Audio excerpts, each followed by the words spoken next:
But Chelsea, Caicedo in the door, Lavia in the door, Michael Olise looks next, and they've not stopped there. They also plan to sign a goalkeeper sometime this month. Have Chelsea already won this transfer window? George, a big Chelsea fan. George, good morning. Morning, guys. Morning. Great show as always. Thanks, George. Chelsea won the transfer window. Go on. They spent a lot of money, and they're building. Daddy, I've got to say this. You do make me laugh.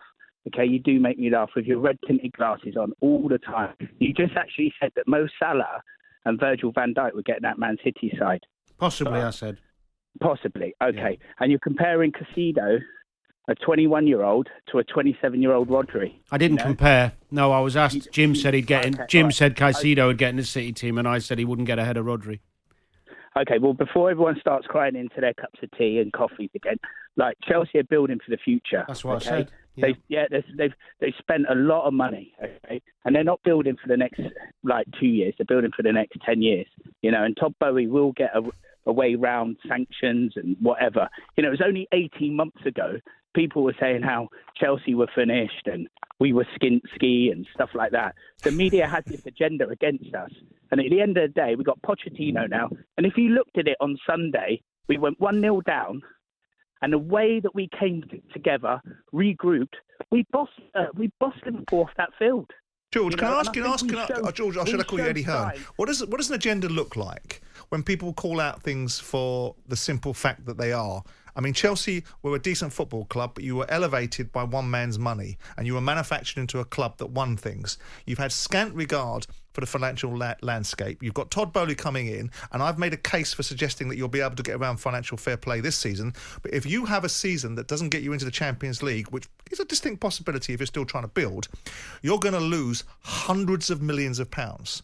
And it's not about getting around sanctions. If football's got anything about it, you're going to get sanctioned quite heavily for the losses that you're looking like you're going to make if you aren't able to get some achievements on the pitch in real times. That's not an agenda by anybody. Those are just bleeding statements of fact. Yeah, but with football, it is a gamble. But I can't guarantee you. But Chelsea will be top four. They will be pushing Man City this season. You can already see it. I think they'll be top four. I think you're right. Yeah. I think they've got a brilliant manager who I like a lot, who has a track record of improving young players, definitely. So they're going to get better. And they could possibly get seventh. Depends how the other teams do. We'll have to wait and see. But they're not going to be challenging Man City for the title. So I cannot see that. George, you think Chelsea get into the top four and muscle who out? Newcastle, presumably? I think Chelsea will be top four. 100% Chelsea will be top four. I even think Chelsea will be top three, if not pushing Man City all the way. All right. I think with Pochettino, that team that they've got is a young team. It's hungry. As long as people like Reece James and Chilwell can stay fit, that's the problem. Yeah. That's the problem. George, no agenda, I can assure you. Makes me smile, that, an agenda in the media. Jay, big Chelsea fan. Jay, good morning. Good morning, Jim. Good morning, Jay. Morning.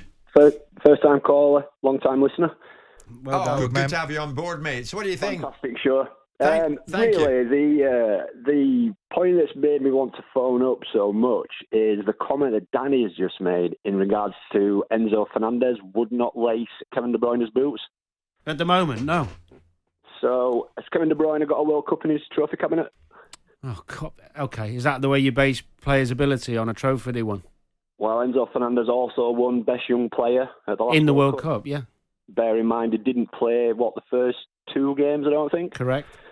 So, for me, that's pretty good argument to say that he probably would lace Kevin De Bruyne's boots. Well, I mean, if you want to be pedantic about the wording, I mean, okay, you could harsh wording. Is it? Will he one day be able to? Maybe. Can he now? No, he's not. He's not on the same level. He's not in the same ballpark as De Bruyne.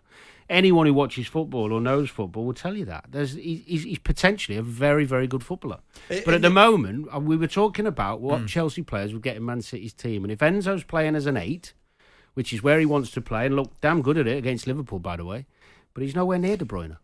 Getting away from individuals, I mean, Jay, should Pochettino be delivering top four as a minimum requirement with this squad?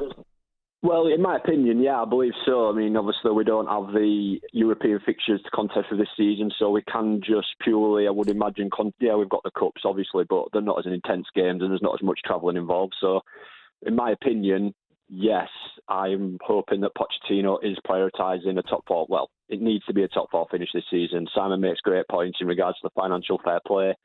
I mean, we're still yet to secure a shirt sponsor, which obviously I imagine is something they're trying to get sorted as quick as they can. So that's going to bring some income into the club. But I do totally agree with Simon. I think we might just sneak away from financial fair play this time. But going further forward, if we don't secure European football and bring the revenue in that brings in, then we are going to fall down, and I can see transfer bans and everything coming in again as what we've had in the past. Okay, Jay, listen, well done. First time caller. Very good one at that. Thank you so much.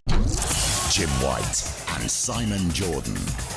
Monday to Friday mornings from 10 on AM, on DAB, via the talkSPORT app and on your smart speaker. talkSPORT.